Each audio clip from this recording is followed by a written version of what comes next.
No, what I see is anger, rage. If the artist's intent was to alienate the viewer with unbridled lunacy, then bravo, I suppose. I disagree.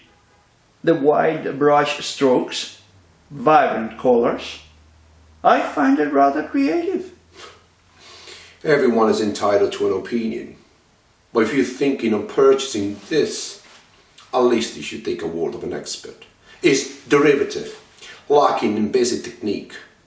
The work of a narcissist with a melodramatic eye. You know the artist? He's my brother. Will you care to meet him?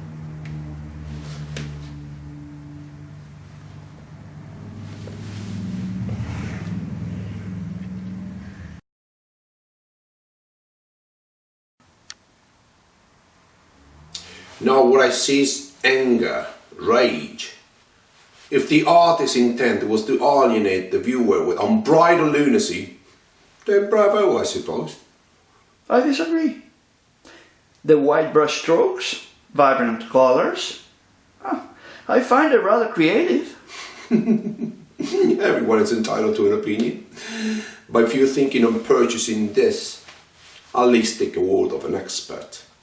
It's derivative, lacking in basic technique. A work of a narcissist with a melodramatic eye. You know the artist? He's my brother. Would you like to meet him?